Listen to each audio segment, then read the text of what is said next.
Blue Book, issue number 1. Now, folks, I am super excited to get into this book for a multitude of reasons.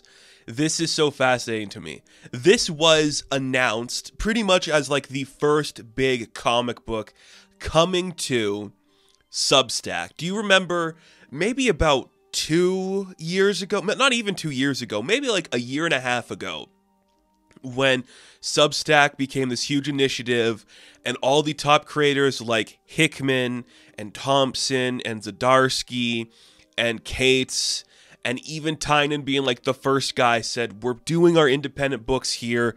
You can get it all there. It was a big deal. Even Tom King has a book there. Everyone was moving down to Substack. Tynan was one of the first ones to do it, made a huge buttload of money doing it. Pretty much like, I'm going to release books on there now. You can read them there, pay for the service. Cool, right? A really good initiative, right?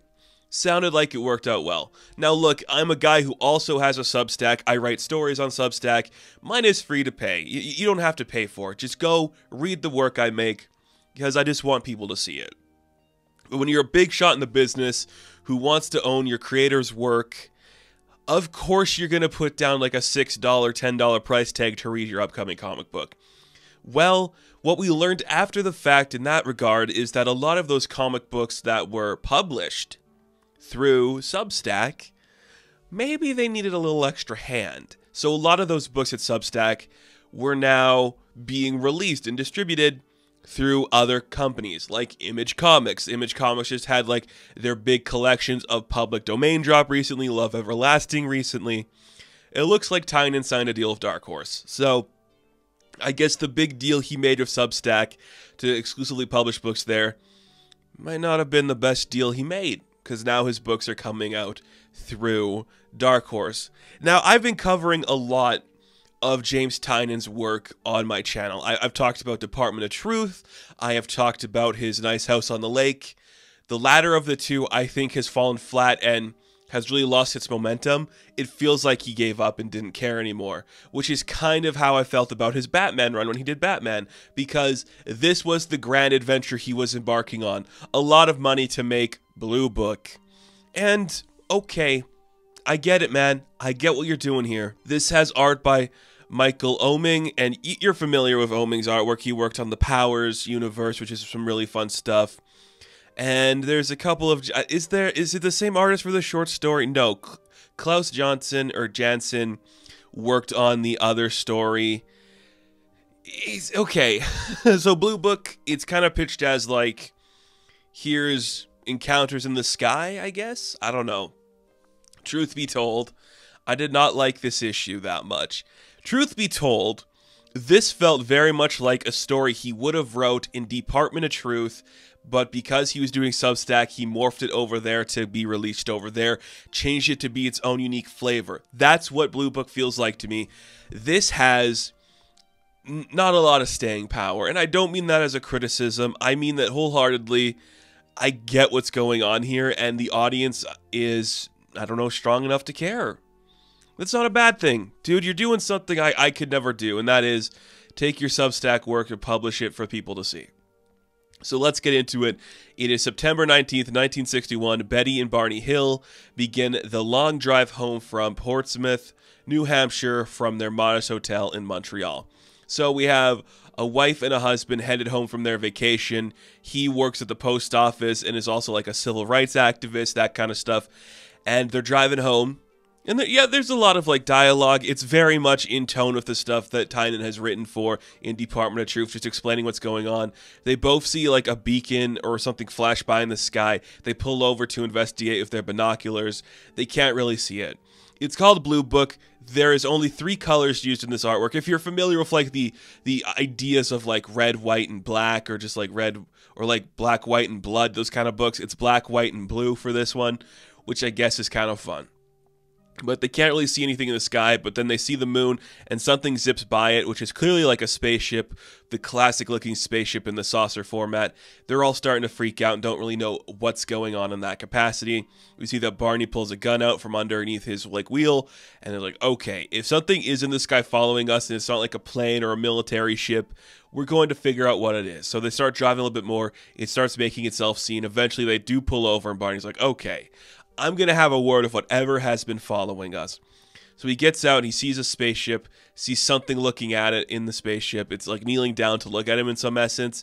And he's like, I'm going to get my binoculars out, stare right into it. And he sees the figure of some aliens looking back at him. And he freaks out and is just scared out of his mind. And they start to look demonic towards him. They're like, oh man, they're going to capture us. We got to go. We got to go. And that's where that book ends. So, breezy. Yeah, it's very breezy, but it does have a good style to it. The colors are fun. It's just a Department of Truth issue. But okay, fine. I don't hate it. Do I hate it? I don't hate it. I don't like it though. Look, for some reason, I'm realizing Tynan and I like a lot of the same stuff, because this is something like, okay, cool, flying saucer with classic looking aliens stalking a family. That's awesome. I think that's cool. And then attached to it is a weird tale from, or a true weird present tale from, I guess, the Blue Book or something. I don't know how to describe it. But it's called Coney Island. This is, yeah, the Klaus Janson work, and I am very interested in like the artwork. It feels unfinished, if that's the right term, but it's not, because like that's the style and we got like the comic dots to prove it and everything. But it's Coney Island. This kid just shows up there with his family. It's 1889. He's looking up at this grand hotel called the Colossal Elephant. He's like, that's awesome. I'd love to go inside that elephant. And his family's like, dude, that is a brothel. You're a little boy. You wouldn't know what to do if you got in there. But he's like, I don't care about that. I just like a big old elephant, because that's sick. Elephants are cool. But he's like, we just moved here, and I don't know, like there's so much stuff here I like, but then it's just like there's violence and craziness, and eventually as time goes on, there's like an actual elephant that comes to Coney Island working at the circus. This kid just likes to explore and see other stuff happen. But it seems like the elephants are always being taken away from him. Like the brothel burns down, the elephant leaves, he can't really stay. He just wants some thrill in Coney Island. He's sitting on the beach, this guy walks over to him, he's like, you look down, kid, what's wrong? He's like, I don't know, I just wanted to see the Elephant Hotel. He's like, well, that's okay. There's always something weird going on in Coney Island. Like, look to the sky right now. There's some impossible man with like some weird contraption. He's flying over the beach. He's like a man with like some bird wings and frog legs and just like dressed like a freak. And I'm like, what are we doing? Is this based off of a true story? Like, I'll look it up later maybe and just like put some notes in when I do the editing, but why? It feels, again, very much like a sighting that we would report, like a wild fiction or something in Department of Truth appearing in here. But the kid's like, hey, look at that, it's crazy in the sky, a weird flying frog Batman bird. Cool, man, I guess Coney Island is just a great. Look at these aerial mysteries. And now, this like strange man at Coney Island like calls it an aerial mystery. Is that like the theme of the book? So every time we do a new issue, we're going to see a new aerial mystery? Very weird. Very weird. And it just kind of ends like, hey, it's a weird world out there. Flying Frogman thing. Like, okay. And when that ends, I'm just going like, how in the ever-loving hell did Tynan get Oeming and Janson to come onto this? It's not that it's leaving any impact. It's gorgeous to look at, but I'm like, this is just what you've been doing in your other works. You're not saying anything new. And look, I don't know how big like his fan base is, but I can completely understand how this type of book isn't going to keep you invested on a Substack. Look, I don't hate it. I don't like it as much as his other creator-owned works, but it's just something there.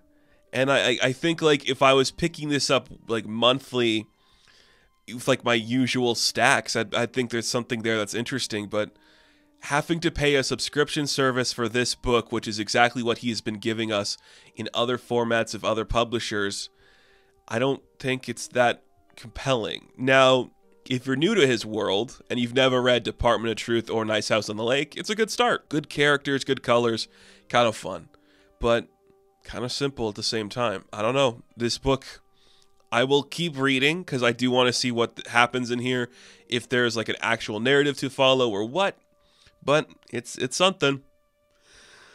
Don't know if that something's good. So, Blue Book issue number 1, I am going to give a 6 out of 10. Now, thank you all for watching this review. Be sure to like and subscribe to the channel. As always, you can check me out on Instagram, TikTok, and Hive, and I will catch you in the next one. Have fun, stay safe, good luck.